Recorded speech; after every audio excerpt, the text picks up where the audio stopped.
একটা হচ্ছে যে ডিবি কর্তৃক একটা ডাকাত দল গ্রেপ্তার হয়েছে, সেই বিষয়ে কথা বলবো।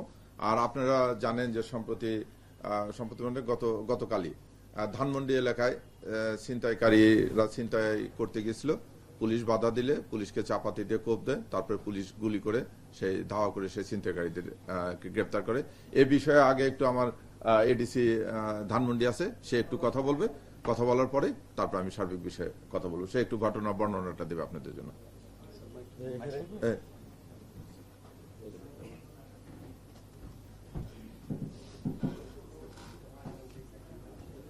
আসসালামু আলাইকুম। আপনারা জানেন যে রাজধানীর শীর্ষ ছিনতাইকারী পলাশ সহ 3 জনকে আমাদের ধানমন্ডি থানা পুলিশ অ্যারেস্ট করে শনাক্ত হয়। এই চক্রটি দীর্ঘদিন ধরে ধানমন্ডি থানা সহ আশেপাশে থানাতে কিন্তু ছিনতাই চালিয়ে গিয়েছিল। ধানমন্ডি থানাতে 5 এপ্রিল এরা একটা ছিনতাই ঘটনা ঘটায়। তো এই ঘটনাকে কেন্দ্র করে আমরা তদন্ত করি। তদন্ত করতে করতে আমরা এই গ্রুপটাকে আইডেন্টিফাই করতে সমর্থ হই।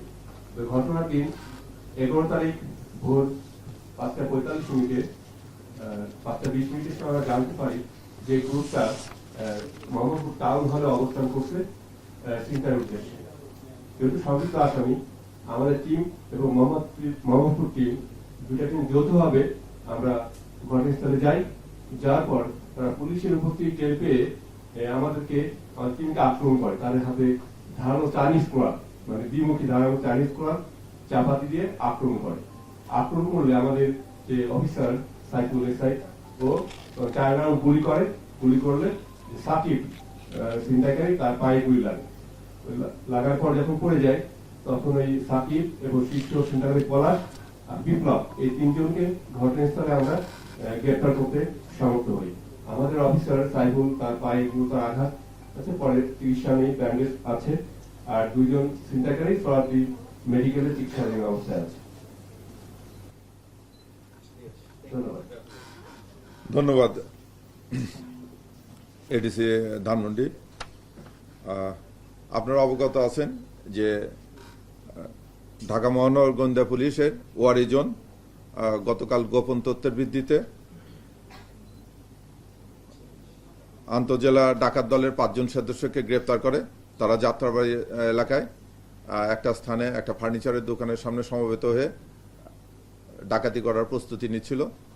ডিবি ওয়ারি বিভাগের সদস্যগণ গোপন তথ্যের ভিত্তিতে তাদেরকে গ্রেপ্তার করে। তাদের সঙ্গে 2টি বিদেশি পিস্তল, একটি চাপাতি, 4টি হাত বোমা এবং 2 কেজির মতো গান পাউডার বা বিস্ফোরক দ্রব্য উদ্ধার করা হয়।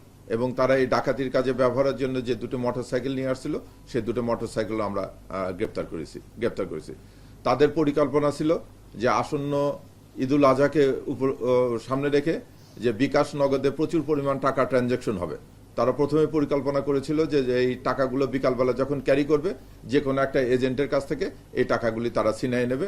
এবং তাদের আমরা যে গোপন তথ্যটা পেয়েছিলাম, এই কাজটা করার পর তারা রাতের বেলায় আবার ঢাকার খুব পার্শ্ববর্তী একটা জেলায় সেখানে একটা স্বর্ণের দোকান ডাকাতি করবে।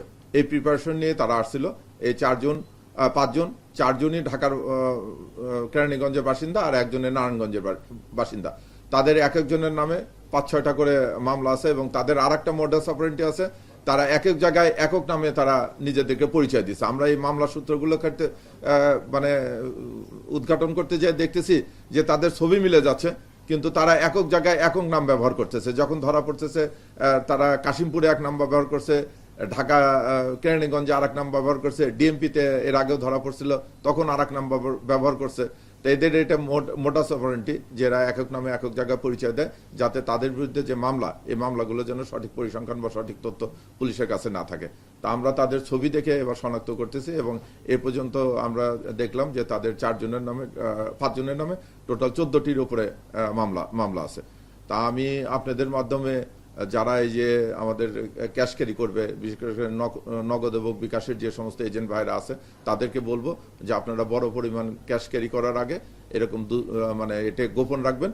প্লাস এরকম কোনো ক্যাশ ক্যারি ক্ষেত্রে যে নিকটস্থ পুলিশের সহায়তা নেবে। আমাদের পুলিশ ডিএমপির ভিতরে এবং সমস্ত বাংলাদেশ ব্যাপী যে কেউ যদি এরকম নগদ অর্থ পরিবহন করার দরকার হয় বড় অ্যামাউন্টের, তাহলে পুলিশকে বললে পুলিশ তাদেরকে এই টাকাটা যথাযথভাবে স্কট করে নির্দিষ্ট ইয়েতে পৌঁছায় দেব। আর আরেকটা ব্যাপার আমি বলতে চাচ্ছি, আপনারা জানেন গত 1 তারিখ থেকে আমরা চাঁদাবাজ ছিনতাইকারীদের বিরুদ্ধে স্পেশাল একটা অভিযান চালাচ্ছি, মাদকের বিরুদ্ধে একটা স্পেশাল অভিযান চলতেছে। তা আজকে হচ্ছে 11 তারিখ, এই পর্যন্ত আমরা টোটাল 568 জনকে গ্রেপ্তার করেছি। তার ভিতর আমাদের যে চাঁদাবাজের তালিকা আছে, এই তালিকাভুক্ত গ্রেপ্তারকৃত সংখ্যা 154 জন এবং 132 জন হচ্ছে এই চাঁদাবাজদের সঙ্গে যারা সহযোগিতা করে বা এই তালিকাভুক্ত চাঁদাবাজদের সহযোগী। প্লাস ছিনতাইকারী গ্রেপ্তার করা হয়েছে 261 জন, চোরা কারবারি এবং মাদক ব্যবসা গ্রেপ্তার করা হয়েছে 18 জন এবং এই পর্যন্ত 11 তারিখ পর্যন্ত আমরা প্রায় 46,000 পিস ইয়াবা, তারপরে 271 কেজি গাঁজা, 2টি প্রাইভেট কার এবং এই যে আজকের এই 2টি মোটরসাইকেল সহ 5টি মোটরসাইকেল উদ্ধার করেছি। তা আমাদের এই অভিযান অব্যাহত থাকবে। আমরা এটাই বলতে চাচ্ছি যে নগরবাসীর নিরাপত্তা নিশ্চিত করার জন্য প্লাস চাঁদাবাজি এবং এই মাদক কারবারি এবং মাদক সেবনকারী এদের বিরুদ্ধে আমাদের এই অভিযান অব্যাহত থাকবে। খালি অব্যাহত না, আমি বলবো যে এটা আগামী দিনে আরো জোরদার হবে। প্রিয় সাংবাদিক ভাইরা, আমরা চাচ্ছি ঢাকা মহানগর সহ টোটাল বাংলাদেশকে একটা অপরাধ মুক্ত এবং জনগণের নিরাপদ একটি দেশ গড়ার জন্য এই ব্যাপারে আপনাদের সার্বিক সহযোগিতা কামনা করতেছি। ধন্যবাদ। ঈদকে কেন্দ্র করে আমরা দেখেছি গরুর হাট কেন্দ্রিক একটা বড় টাকার লেনদেন হয়। এছাড়া যারা ব্যাপারী থাকেন বিভিন্ন সময় তারা ছিনতাই সেরে হয়। এছাড়া মহাসড়কগুলোতেও অনিরাপদ হয়ে পড়ে বিভিন্ন ধরনের ডাকাতদের কারণে। এই যে ডাকাতরা যাদের গ্রেফতার করেছেন, এক একজন 14-15টা মামলা এক একজনের ঘাড়ে, তাহলে সামনের যে ঈদকে কেন্দ্র করে এই যে যারা গরু ব্যবসায়ী রয়েছে, যারা গরু কিনতে যাবেন অথবা যারা গরু নিয়ে এসে ঢাকায় টাকা নিয়ে বাড়িতে যাবেন, তাদের নিরাপত্তা আমরা নিরাপত্তার ক্ষেত্রে দেখেন, আপনি যেটা বললাম যে তারা একটা পরিকল্পনা করেছিল, যারা এরকম পেশাদার ডাকাত, যারা হ্যাবিচুয়াল ডাকাত, তাদের ব্যাপারে যে আমাদের যে তথ্য আছে তাদের উপর আমরা নজরদারি বৃদ্ধি করেছি। পাশাপাশি যেটা প্রিভেন্টিভ ব্যবস্থা, যে পর্যাপ্ত পুলিশি ব্যবস্থা, মহাসড়কে বলেন, রাস্তাঘাটে বলেন বা আমাদের এলাকা ভিত্তিক বলেন, আমাদের পেট্রোল এবং মোবাইল পার্টির টহলও আমরা জোরদার করেছি।